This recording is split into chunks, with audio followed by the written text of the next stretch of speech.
Yes. There it is.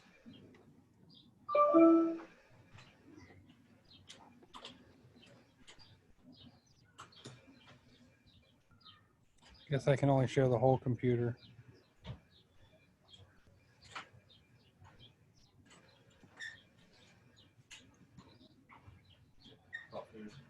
See you, Chris.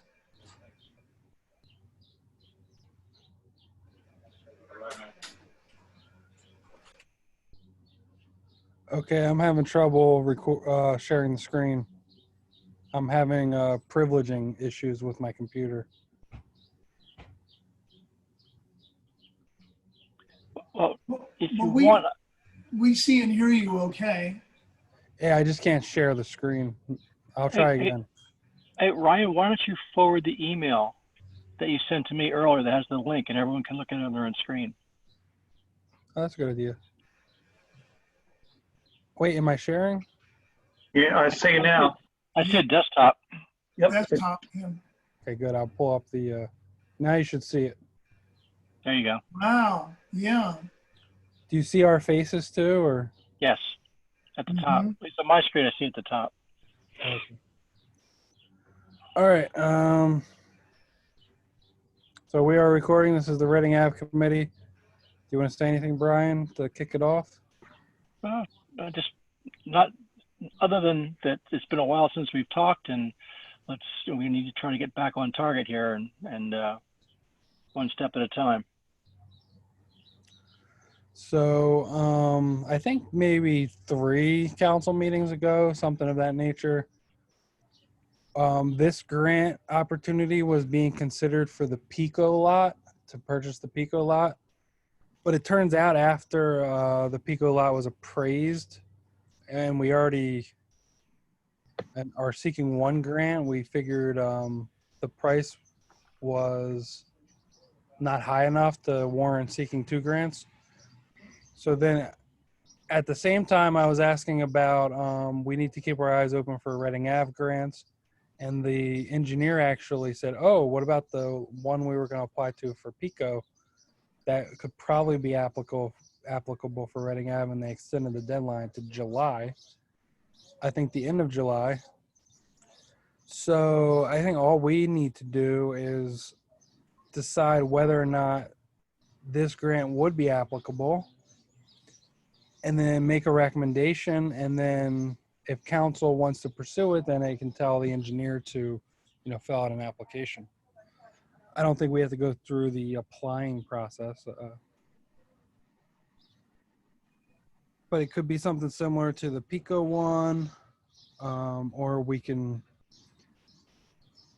I don't know, would we want to do anything more than that? So I think we just have to look at the grant.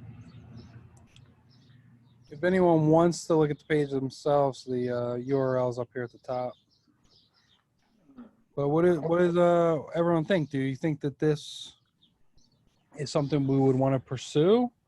Is this the direction we want to go? Do we need a grant? What do you think? Well, the only applicable guideline I see here says grant funding assistance to the organizations for large landscape scale planning efforts. I don't know that anything else would be applicable to what we want to do.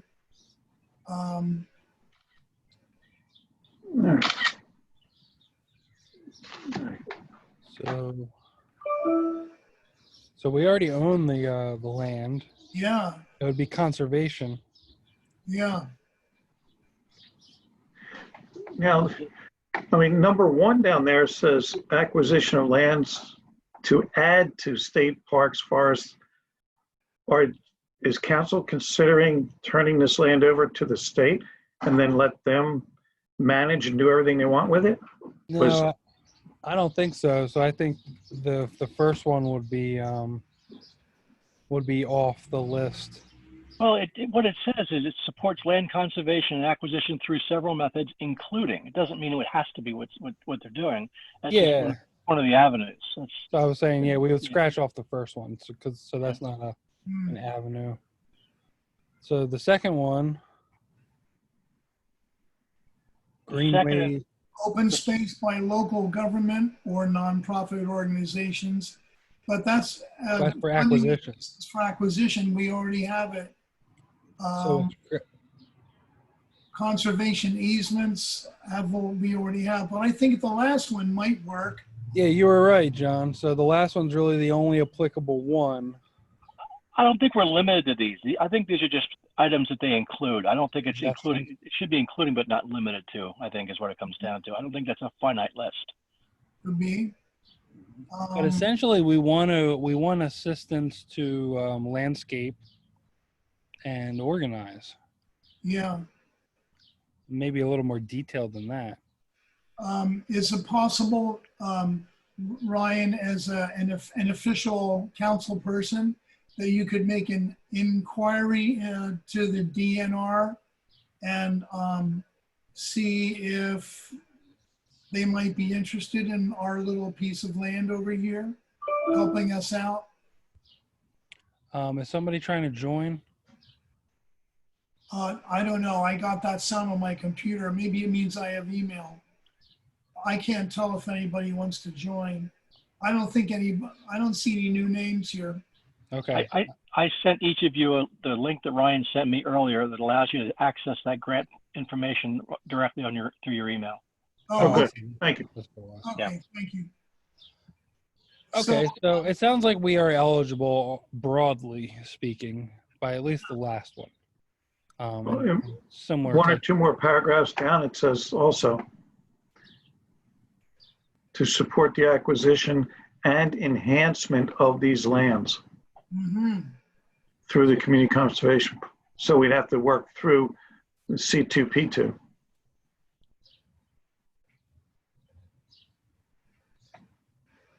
So what is the C2P2? Community Conservation Partnership Program. I guess there's a link right to it underneath, right? Yeah. It also allows us to convert the property to a third, along with a third party, a steward. It appears like what they call conversion, which is down below. Yeah, and that's sort of a direction we were thinking about. We need to leave that open. That needs to be left open, I believe. What do you mean by left open? So still an option that we can pursue. Yeah. Well, it's not something we're going to decide before we submit a grant application by the end of the month. No, but the fact they allow it is a good thing for us, the way I see it. So we're focused on landscaping, enhancement, organizing.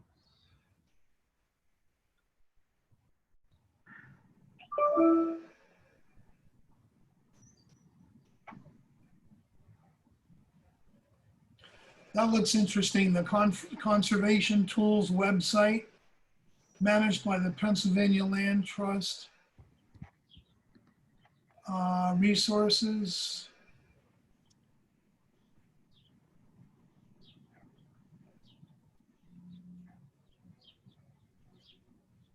So that's how you can find other land trusts. Resource stewardship, restoration, and remediation under land stewardship. Well, what do you think we want to do over the next year? So say we got a grant and we can do whatever we want with it. What do you think would be the goals? Do you think it would be comparable to, I mean, taking the partnership out, because we're not going to decide that before July. Do you think it would just be a matter of landscaping, getting an arborist, doing some touching up, pulling weeds out, pulling invasive species, that type of stuff? Yeah, that's what we had talked about before. The woods is substantially overgrown with old, thick vines, very woody vines that go up to the tops of trees. Yeah. If we could kill off and strip out as many vines as possible and kind of neaten up the edges of it a little bit. There's fallen trees and debris on the railroad track side of it and on the parking lot side of it. And along the road, it has been kind of trimmed down, and Brian has been very conscientious in kind of keeping that a little under control there over the years. Well, And I've passed the torch to Chris. Chris is now taking care of that. So, okay, but it's being done nonetheless. okay, That's all a right. good- So, you know, just at least to remove the overgrown harmful aspects of that. And then as far as, I don't know anything, I'm not a horticulturalist. I know nothing about invasive species. Every green thing looks the same to me. So somebody would go through there and decide what should come out and what should go in. But we need some expert help on this and probably an outfit that has machines that can really do a job there, because do this by hand will take forever. But we need some experts big time to come in there and make a substantial change in a short time. Well, we have a number of local people that are educated and knowledgeable about landscape architecture, horticulture, arborist activities, and Heasley, as a matter of fact, is a landscape architect, and she's in the past offered to help us out. I left a message with Jack Scratchard, who owns this Silvergard, who's a big-time tree trimmer and arborist firm. I actually had him treat our ash trees for emerald ash borer 2 years ago. He's very busy right now, but I would like to try to take advantage, even if short, you know, just for a few minutes or half an hour, to go through it and just get an overall opinion from someone who knows of what they speak, and then start to develop a plan at that point. And I think that's always been my goal. It's just a matter of making it happen. So I guess here's the question: since we're up against a late July deadline, and there is some cost to applying for these things, that's why the engineer pushes it, because they get a little payday. And we are having budget troubles. Do we need to do more planning before we actually go after particular grants, or should we just go after the grants, even though we might not get it and we have to pay the engineer? I guess Brian, that's what I'm sort of What's the thinking. exposure? What's the exposure cost-wise? What do It you? usually costs a couple thousand, I think, for them to prepare a Oh, grant. geez. Didn't realize it was that much. I mean, it's definitely, I think it's at least 1,000. We would have to ask them. Well, we have what, $2,500 in the budget for this group this year. Yeah, so we have a budget. If you don't include John's donation, we still have about 25,000. There was a little cut. 2,500, right? I mean, 2,500, and there was a little cut, so it might be a little down. It's like 23 or something. Yeah, but so we have enough to cover a grant application. It's sad that that's where all the money would go. Boy, that's a shame to have to use that just for an application, because our thought last October applying for the PICO Right. grant was that it would all go to some good, not just applying for the grant. I noticed looking at what you have up here, it says other helpful resources include park and open space stewardship fact sheet. Maybe we could take a look at that and see if they have some suggestions for open space stewardship. And that would imply a partnership, right? I guess. I mean, if they want to make a grant, I don't think it would change the borough's ownership, because they weren't interested in our little less than 1 acre point of land. They were, as far as acquiring lands, they were always interested in, you know, big farms, large tracts of land that might have gone for developments. But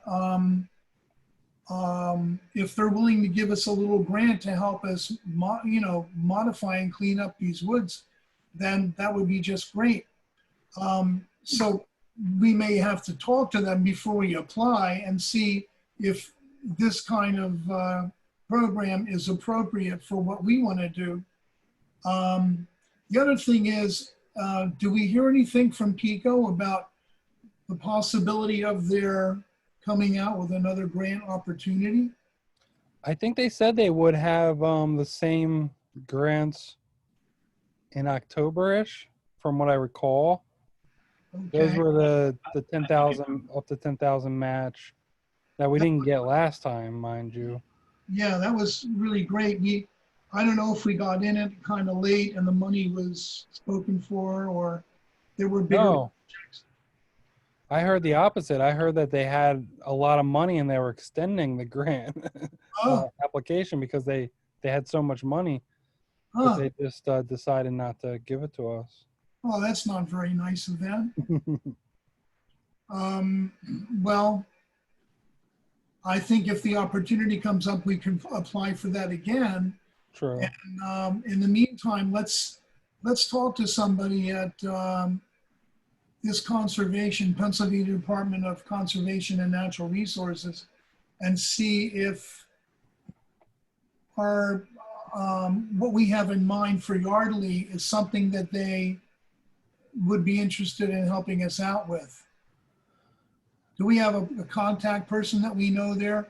I think some years ago, I mean, remember going through the minutes when we were fighting all of this with the last council, the 2 councils ago, that there was someone from DNR who spoke in favor of our conserving the woods there.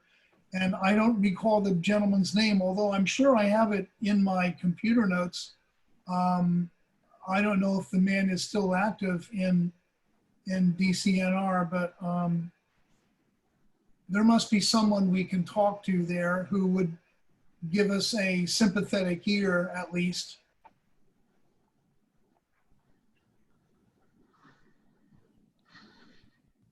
So we probably need to still do some more research and understand what we want out of the land.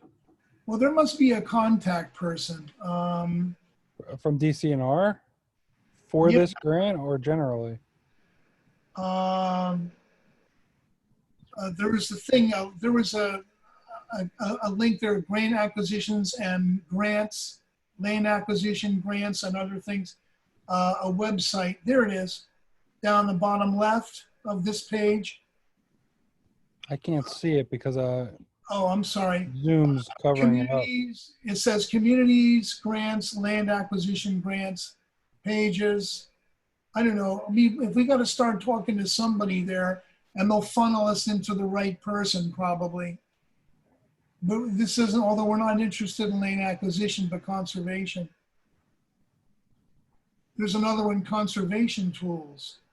Here's another one, grants. Here we go. Up here, Yeah, grants, next to the guy in the rowboat or the motorboat. Yeah, right there. Maybe we can talk to yeah. somebody. Cool. The one's acquisitions. This looks like it's. Oh, maps, I see. It's maps. Yeah, I just like when I open it, I can't. Like it's hidden. There it is. Sorry. That's all right. Oh, you need Flash Player. Okay. Well, I'm on one of the pages. It's DCNR/community/grants, and under land acquisition grants, there's in the upper right-hand corner, there's a hypertext for applying for electronic access to DCNR grants. So you can see what all the ones that are available. Yeah, this looks like we're under the land acquisition grants section. Is that the right section for us? That's where I am right now from the other page. But in the upper right-hand corner, it says you can apply for a DCNR grant opportunity. If you click on that, it Yeah. gives you, there's a way you can find. But it's Electronic grant system. Yeah, let's see where that takes us. Opened in January 2021. Yep. So maybe we shoot for the next grant. Yeah, let's I- shoot yeah, for I would- October with Pico and then them in January. as I would well. hate to spend $2,000 on an application when it's. The I don't lion's know share. exactly how much it is, but it's Yeah. not $10. No. Let's Um, see how much it is and let's see if they're interested, if they would be interested in our project.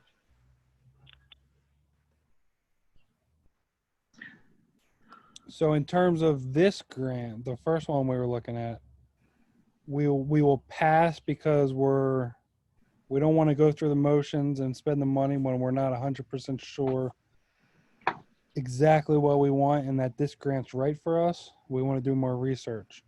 Well, we're going to be spending money. What is this grant possibly worth? Do we know that? Yeah, that's a good question.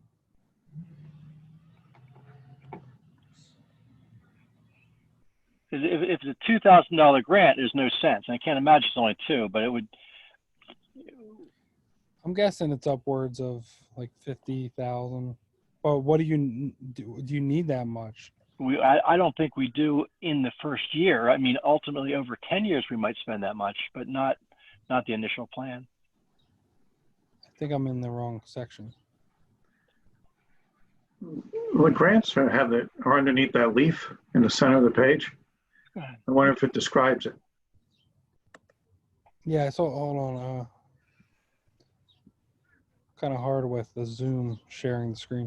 Sure. Well, this is all grants, but what about the grant that's available at the end of July? So let's open that. See what this is.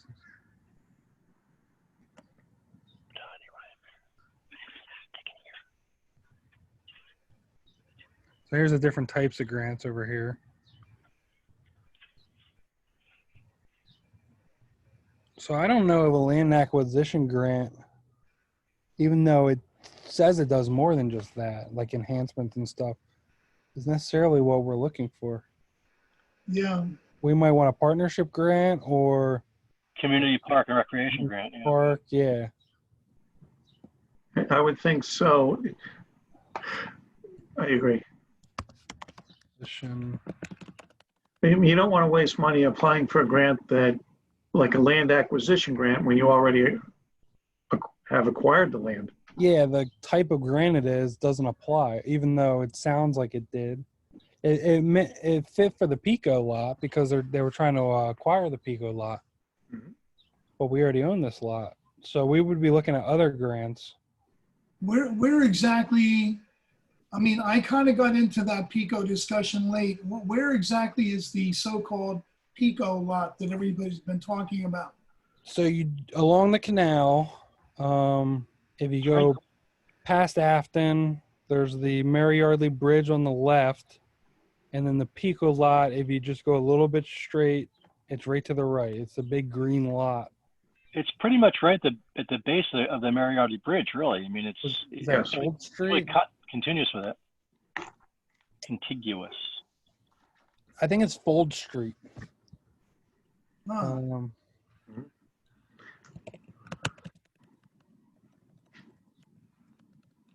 mean, it's within 25 yards probably of the bridge. Yeah, you could throw a stone to it. So yeah, it's right here. Morgan Ave's right here. So it's this big lot. So Delaware Ave's here. You turn down Fold Street. Huh. The bridge is right there. If you do the satellite view, you can actually see it Yeah. on the lower left. Oh, it's covered up by. There it is. It's covered up by my own face. So the Pico lot is right here. I still don't see the bridge. It's under the trees. Camouflage. But this is the Pico lot right here. Oh. So how did it get the name Pico lot? They own it. There was a transformer yard there. Oh, I see. Okay. They just recently dismembered it. They Oh, still okay. own it. So we got it appraised. They put it on the market for like something like 250, and it was appraised for 55. So the grant we applied with one grant, and this other grant makes sense, but I don't think we need it if we're going to get the one grant. So it's an acquisition grant, which made sense here, but I don't think it makes as much sense with the Reading Ave property. No. You know, just because the engineer said so, I don't know I mean, we could apply, but it doesn't mean we'll get it. No guarantee at all that we would get it. No, I bet we wouldn't because we're not acquiring. Well, especially if it's not focused on what we're looking to do. Yeah. Yeah. And I'd hate to see the little bit of funds we have spent on something that nobody's really confident about. Mm. Yeah, I feel like we need to know what we want and then find the right grant for it. Yeah. Mhm. There's no rush. I mean, it would be nice to clean it a little bit. We do have $2,000 to do something this year. We could rent a chipper and a dump truck and get a lot of that loose stuff that John was referring to out of there. I do believe with some community help. And the fall might be the best time to do that, right? Well, we need to talk to someone who knows about plantings and trees and what, as far as timing, they would be better. I'd like to get some direction from them on that.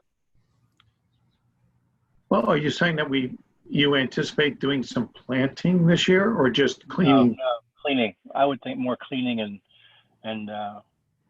getting rid of the stuff that can be most easily removed and be the quickest to get the easiest and quickest path to making it clean, getting it cleaned up Yeah. without things that require planning and funding. And then we'll know what requires planning and funding. We'll know what we have. That's Exactly. the point. Try to figure out what we have with which to work. So maybe that's our goal then for this year.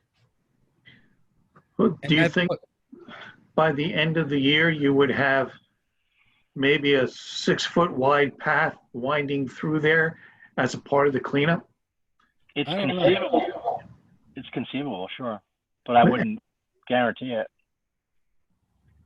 I could see that as being a very realistic goal for 1 year, to clear a path 6-foot wide that winds through there and clean out as much as you can to the left and right of that path. And it shows something tangible has been accomplished. The So- other thing that we want to make sure we don't lose sight of is, at least this is one of my bullet points, is the drainage aspects along Reading Ave. If we can find a way to mitigate some of the water going down to Chris's property, at least slow it down and give it the opportunity to soak in to the property itself rather than running down in the gutter and flooding Chris out every major rainstorm. Mm. That's a big point of one of the things we really wanted to do for this piece of property. The flooding. Yeah, mitigate the water running down along the gutter and ending up in Chris's yard. See. Because there's no collection system along the road on that side, on either side. There are no storm drains. And we're Could not that be a road project? We get a grant for a road project? I think you open up a big can of worms when you get something that scale. I think there's going to be all kinds of things that are going to be coattailed or dovetailed into that kind of a project. If they do any major work on the road, it's going to require storm drainage. I don't want to be the tail of the dog doing the storm drainage. Oh, look, now you got to fix the whole road. Yeah, we have to be careful about that. Brian, I think that there is a storm drain easement under that whole property going down the hill. I wonder if drains were installed on the street, if they could just drain right into the existing storm drain, if there is indeed one under there. I know there was domestic water, potable water was run all the way down, but I don't know that, I don't know any storm drain. I don't know if any drainage work was put in there. I don't recall that. I was looking when we were doing research at up in Doylestown and looking at plans, and I thought that there was a diagram that said that there's a 20-foot easement from I guess it was the middle of the road into that property for sewer line kind of thing, drainage. And one of my objections to putting homes there was that if they ever had to work on that line, they would have to tear up everybody's sidewalk and driveway to get down into what's underneath there. Maybe that would be a question for the engineer, if he has any plans to show any infrastructure underneath the edge of the road there. I think you're correct in that there's an easement, but the utilities have not been input yet. They're that's for future. They've allowed that for the future. Had that development that was scheduled 15, 20 years ago to go in there, 30 years ago, Yeah, that would all had to have been done. But since they only put in Chris's house and didn't put the other 6 homes in, I think all that stuff kind of fell by the wayside. yeah, I don't know. Yeah. So, does anybody have an interest in talking to DCNR about whether they would be interested in cleaning up our woods and maintaining it with us? A grant for that, or shall we just wait till January and apply for another grant, or wait till October to apply for PICO? I don't think we have anything that, I mean, for these grants, we wouldn't have to specify every plant and every single action that would have to be taken. Wouldn't it just be more of a general description of, you know, getting rid of dead trees and vines and debris for starters? Well, my gut is that we would be better candidates for grants if we have plans.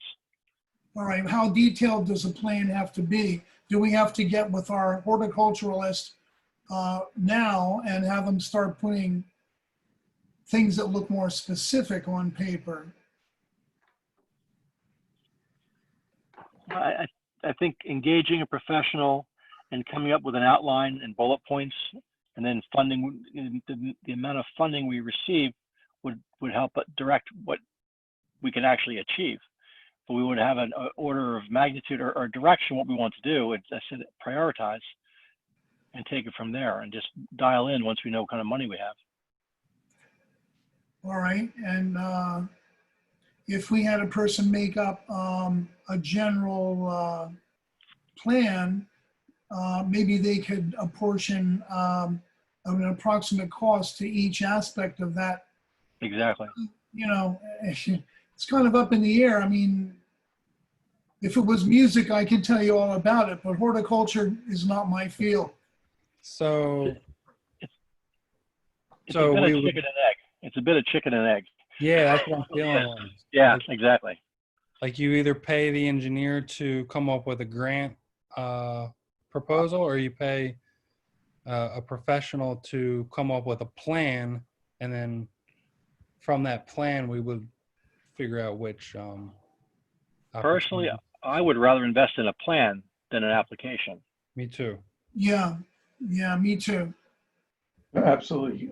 Because without a plan, you can't go to get an application for a grant. Right, and an application is essentially, if you don't get the grant, it's wasted money. And if we have a good plan, then everyone will support applications in the future, Right, rather than one application that you don't get. Yeah. Like I haven't even seen the Pico application. I mean, that might be a good place to start. yeah, Look at the old Pico application. yeah, and it didn't cost money to fill out a PICO application, did it? I think that was easier because it was One of formal. the that's sort of non sequitur to me is you're applying for a grant because you don't have the money to do a worthy project. So they want you to spend money to apply for a project that you don't have money for. You know, it kind of a catch-23 kind of thing. That's the chicken and egg we were referring to earlier. That's exactly. What do you do first? That's Yeah. So as a good example, the EAC knew exactly which grant they wanted to go after. They were all pretty much 3 or 4 of them were experts. They went after the grant. They got the funding, and now they're finally doing the work. But they had a lot of expertise going into it, and I think we need that expertise first. You think the EAC could be any help to us as far as pointing us toward experts? Plus, Ryan had some names of guys too, I think. they Right. did. They did. If you remember, Michael from the EAC gave us a list or gave us a link with a list of professionals. Right. And I think he was rightfully so, a little taken aback that we didn't remember that he had done that once before, and I forgot as well. And it seemed like we keep asking, but we're not listening. So I think we need to act on some of the stuff he's already done before we go back to the well. Yeah. As I recall, Brian, you went to an EAC meeting or two to talk about that. A bunch Yeah. of them, yeah. Yeah, maybe that's where that's not our strength, is to know like what he's offering us when he sends us those links. I think we need a little bit of learning. But maybe we should go back to those and start maybe drill down a little bit into those and see what we find. And if it turns out it's a dead end, then we go back. But I think we ought to do our due diligence and at least take a look at some of the things he offered. As well as the possible. shade tree too. Didn't the shade tree have something to offer? Yes, they want to be involved, and so does Park and Rec. Yeah, that's great. Because put all these heads together and, it's more possibility of engaging talent. And that's what we need. We need some woods talent and some experts to show us the way here. We have the enthusiasm, but not the expertise. Yeah, we need a little bit of guidance. Yeah. So Not who's just going to links, talk? maybe like We got to start talking to some arborist professionals. And how do we find those names? Unless Brian has some names already. Well, again, I would like to use the people that are in the borough that would most likely, and they have in the past already offered some suggestions, and kind of get them get a little more out of them if we could. Not beat them up and not exceed what's fair as far as their time. But I would like to kind of utilize their knowledge to get started. And I just know that Jack is tough to get a hold of. He has been in the past, and I guess maybe if I hire him to give him another treatment, I can grab his ear. But last time was $3,000, and I don't really want to spend that much right now on that information. we don't have that much. No. No, it would have to be me, because you have to spend that to treat my trees. Oh, and then get the side benefit of having his ear for a little bit. I see. But I did ask him to come out and just take a look at my trees, so I was hoping to see if I need to do it again, and then grab his ear, as I said at that time, to do a quick discussion, quick walkthrough. Well, what I was kind of anticipating, if the COVID-19 didn't happen, is that we would have had like a day that everyone who was interested come out, volunteer, help clean up, and that would sort of kind of organically create some interest and Yes. some leads, and then we'll take the next step after that. I think we still need to do that cleaning day if people show up. Yep, that's a great idea. But we need to identify what needs to be cleaned and what needs to be saved. True. We want to make sure we don't take the wrong stuff down. Or while we're working on it, take as much of it as we can, not make another trip if we don't have to. So that's the key, is to the next step is to identify what to clean. I believe that's my opinion. At one time, was there a very heavy-duty cleaning done on that many years ago? Yes, in the mid '80s, they bulldozed the whole lot. They destroyed the whole place. It was totally bulldozed. Yeah. We went out and walked around a couple years ago, maybe last year. 2 years, yeah, it was a year and a half ago, yeah. So everything that is there is Pennsylvania native plants? To a Because degree, they came back? There's still invasive stuff that's made it in. It shouldn't be there. Right. It may be native, but it's also invasive. There's a line between the two. We want to get rid of invasive. Mm-hmm.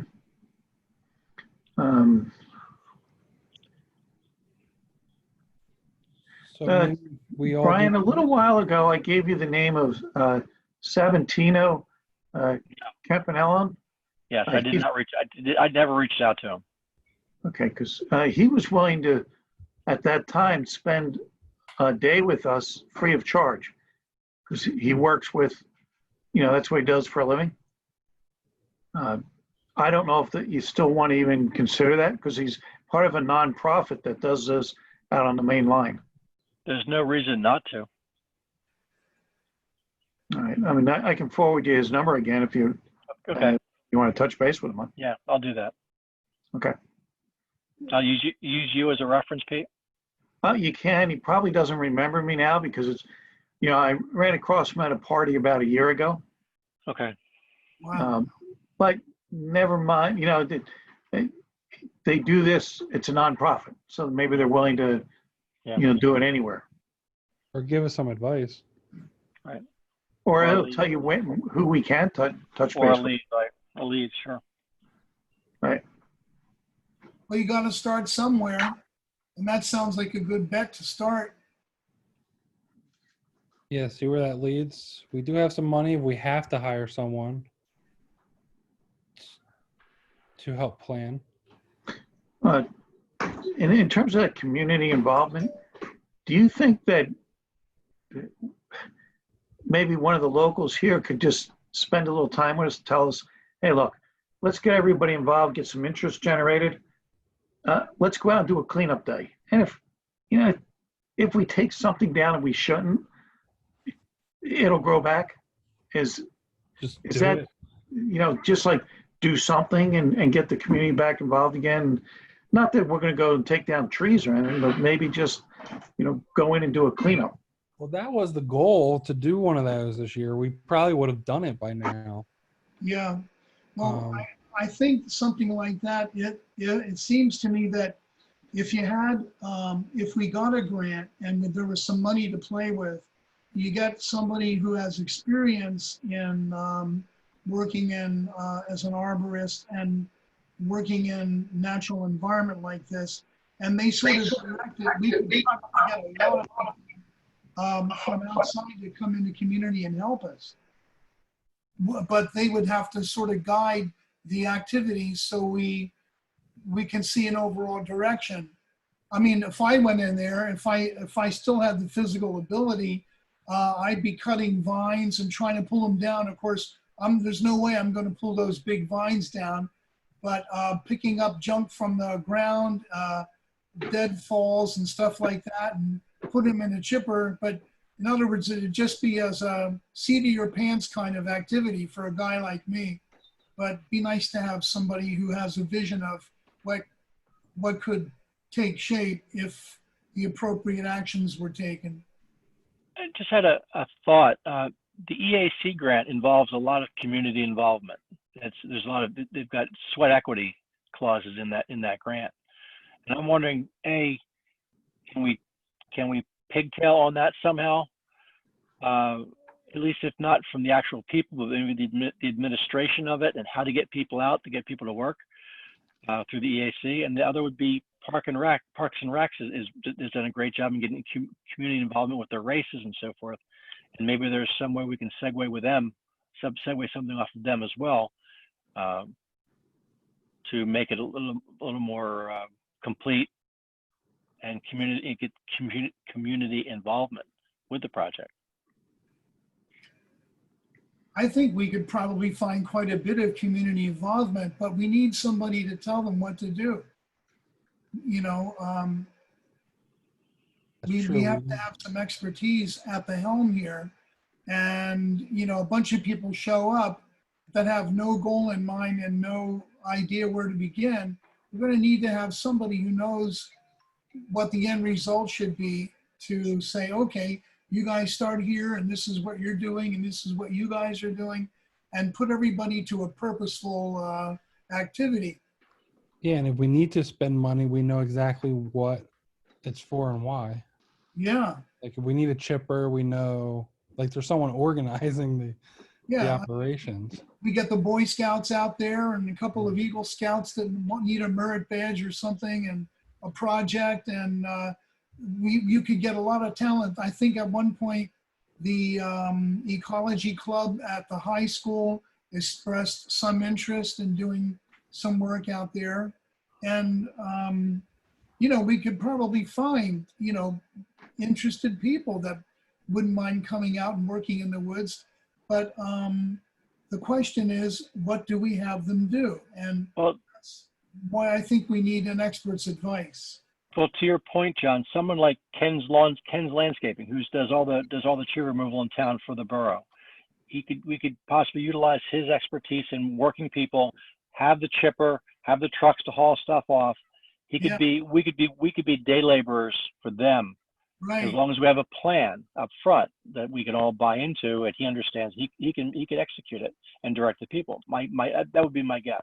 Yeah, that sounds good to me. Because as I say, we got to start somewhere.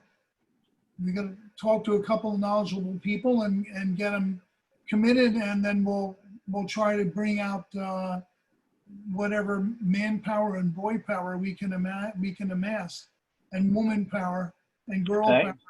Thank you. Not to leave anybody out. People power. Yeah, people power. So in terms of next steps, so we're going to say no to this grant, and then we'll probably meet again, I assume, next month. We've got to start making progress in these meetings, though. We keep rehashing the same stuff over and over again. So, Brian, will you talk to a couple of these people and get them to give us a plan and a general idea of how to go about cleaning up this woods, where we should start? I will work on that. Okay. If I can get people to return phone calls and people to show up, There you go. then we'll do that. And I think there should be several of us there at the time, so multiple ears understand what's going on. All right. Brian, I think the process we made was we said, okay, we're not going to have the engineer just come up with grant application after grant application. So that's a good decision.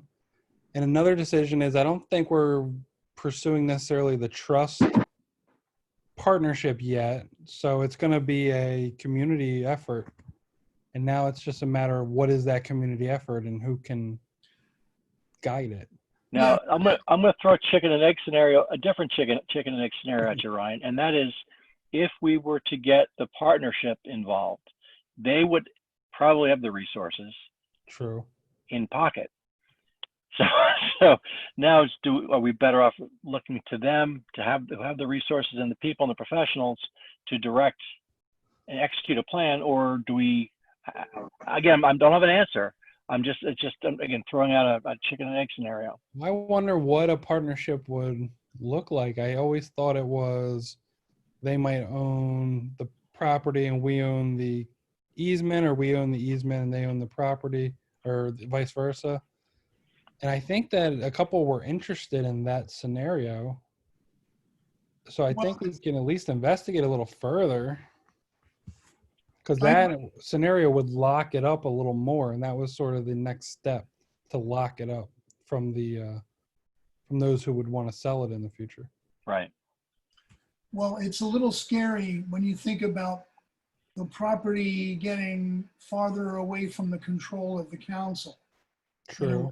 I mean, It's not leaving council. Council is always connected. The way my understanding was, we're just bringing a partner in as almost checks and balances. It makes it that much more impossible for someone to get rid of it because there's another player. But they would need to own something. They would need to own either the easement or the property. They're joint owners. I think it's the shared ownership of the So they property. need something. And then from that, they would probably take care of it, be the stewards, and we would finance it to an extent. They could offer that. Yeah. That was my understanding. I mean, is that the most practical approach long term? Maybe it is. Well, I think getting the community involved is a great idea. Let's talk to community resources, if we have some names now, between what Pete suggested and names that Brian has, and whatever else pops up. But I think the good thing, I think kind of that we should apply for a grant, any grant that may become available, because if we have money, then we can hire guys to jump up on those trees, go up to the top, cut the vines off, cut the deadfalls off. We can have people that really do this for a living go up there and really start to make a difference. And because, we're not going to climb trees, guys, none of us. And we need professionals to get involved. And this goes, this stays. Here I got something to plant there. This is how you beautify this perimeter, and this is how we take all this crap out of this perimeter, and we put arborvitae or something in there. I mean, we need somebody, we need a professional plan as well as volunteers. But Yeah. let's start talking to the local talent first. Yeah, local talent, and then by the end of the year, we should know if we want to apply for a grant. Yeah. But we got to start. We got to start talking to somebody and getting something on paper. We all know what we want to, and we want the woods. The consensus was to get the woods cleaned up. Personally, if you want to leave it the way it is, I'm fine with that. But I think a lot of people just said, if we're going to keep it, let's clean it up, make it more attractive from the station, make your RV look better when you come into town, make it look good when you go by in a car. If you need to have a sidewalk down there to make it safe, or a walkway through the woods, let's do it. Let's do something so we get True. this thing under We control. always aimed for a potential sidewalk. That's interesting you brought that up. I forgot about that. Yeah, there's no sidewalk. People walk up and down, Chris and his wife walk up and down with their kids and their dogs, and they're walking in the street. And that's not a safe situation. People in general, because of this COVID thing, I see husbands and wives and people walking their dogs. They're up and down in the street there all the time. And they go down past the golf course. I don't know where they go, probably all the way up Reading Avenue.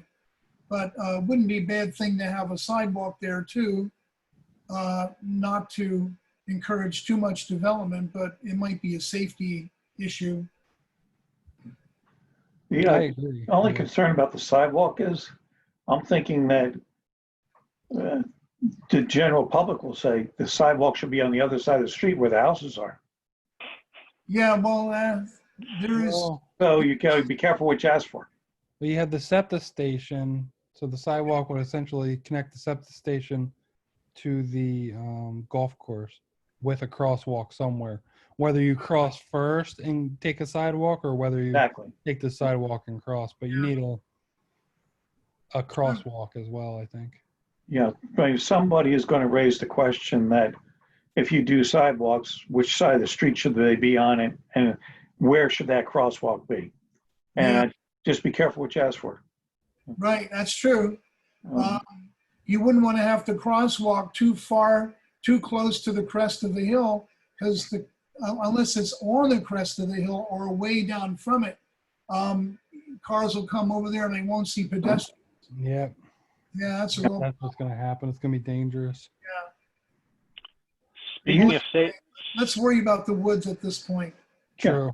Yeah, so, hey, Brian? real quick, speaking of safety, Ryan, we ought to talk to the solicitor about drafting some sort of a document for people to sign for any volunteers.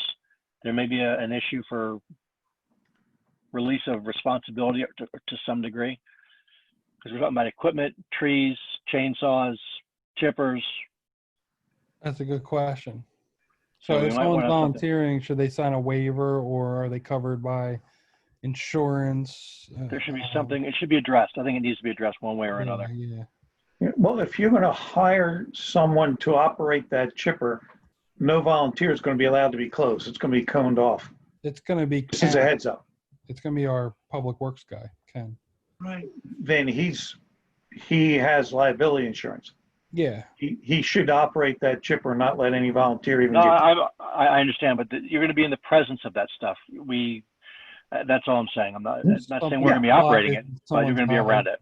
Yeah, it's a good question. If just to cover our bases. And we may have a boilerplate one made up somewhere. We don't have to recreate the wheel. There might be one already set up. Yeah, I mean, when I volunteer for things, I have to sign something. Mhm.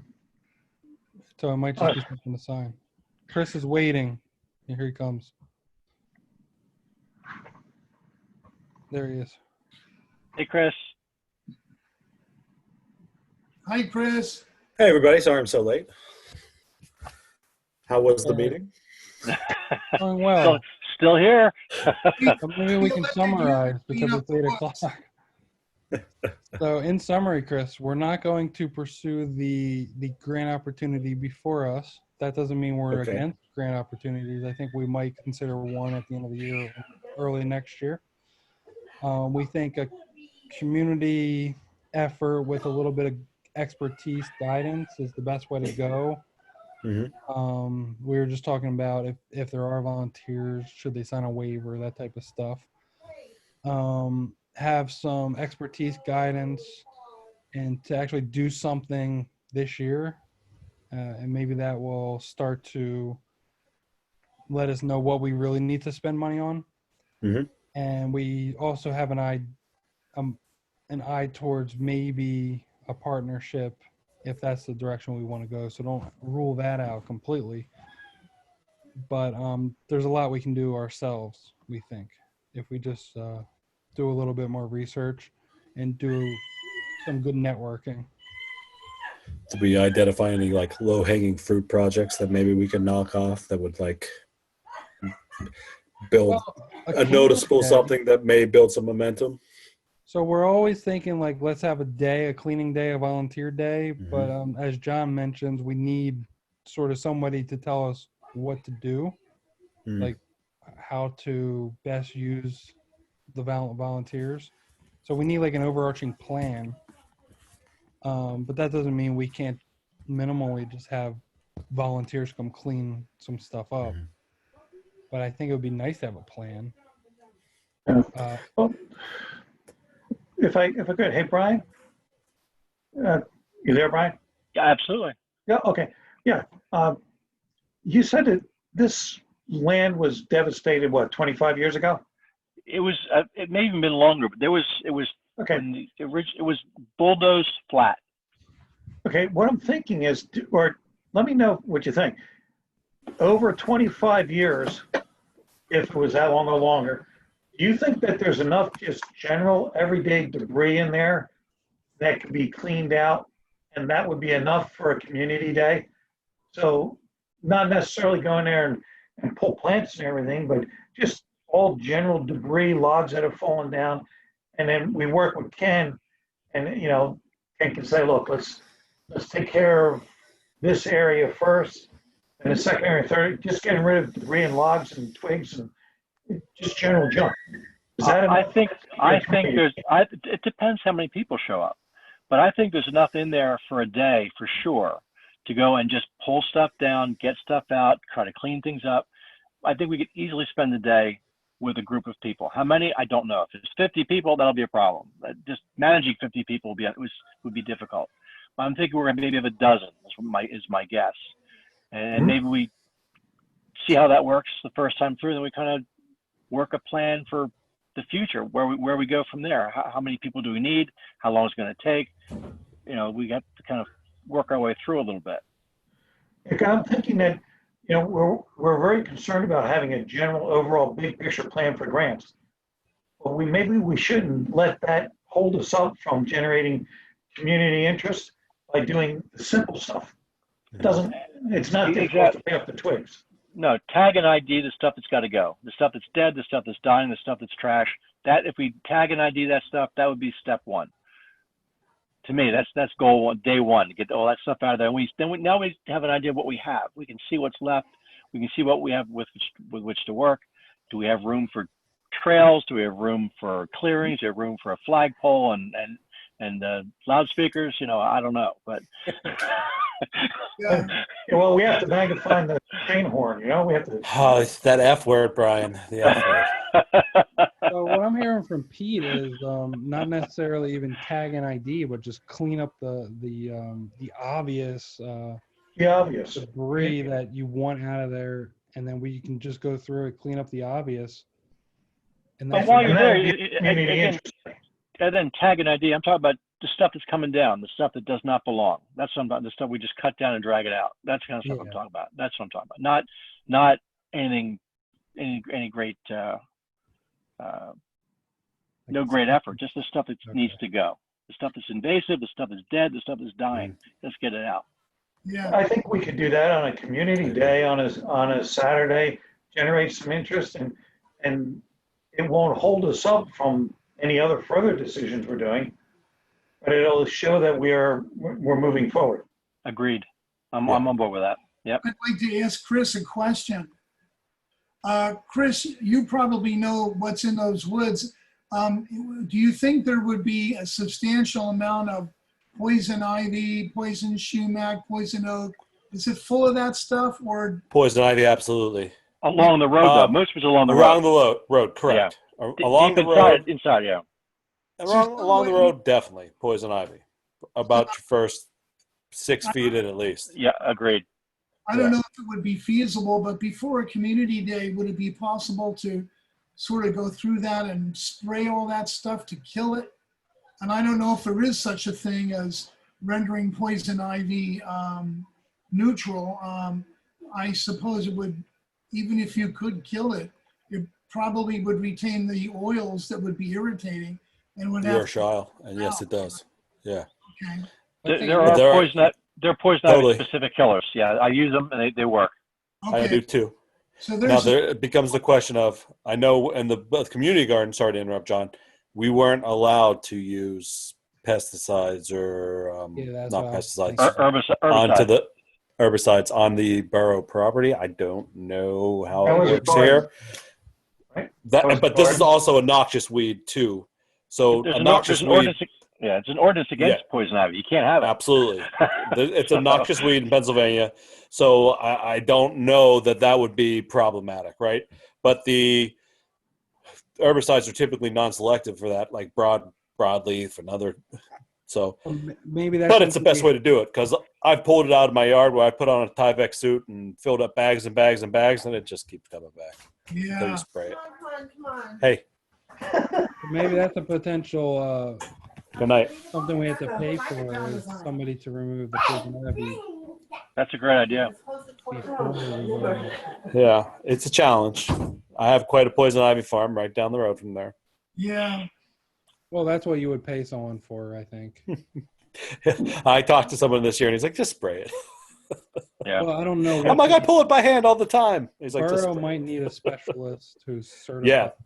That's the problem. That might be the rub there. So I we'll get look it. into that. That's maybe Yeah. a proposal that, I mean, how much could it cost? It can't cost that much. Yeah. All right. Anything else? It's past 8 o'clock. I have to get going Yeah. myself. You know, and I think when you do a community day, maybe you get some small goals, right?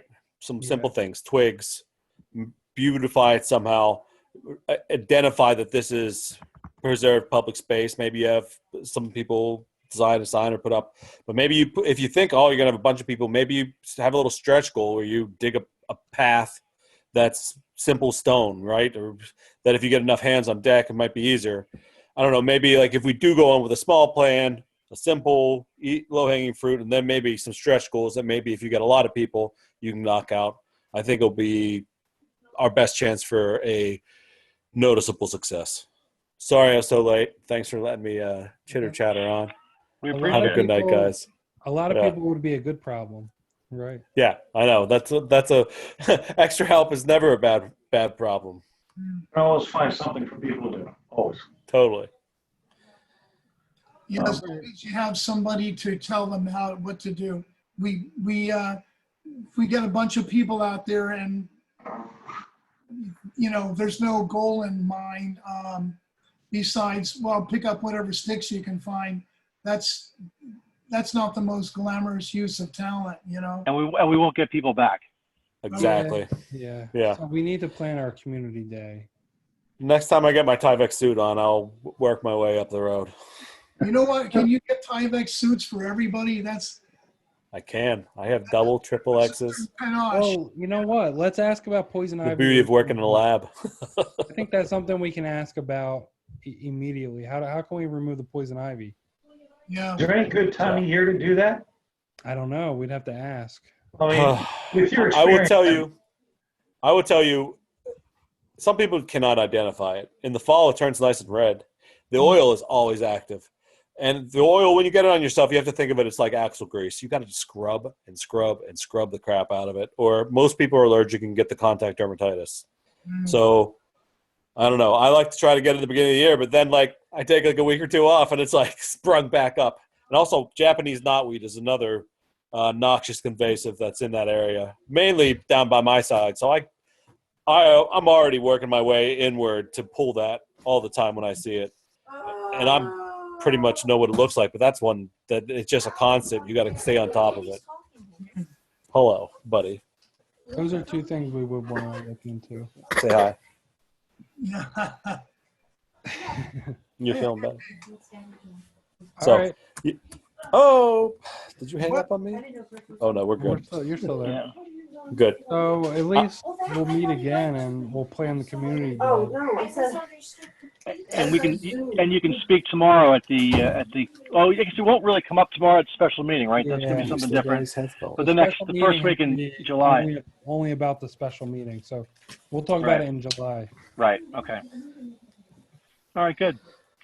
All right, Well, thank all you guys for participating. I appreciate you guys jumping in. I'm going to stop recording now.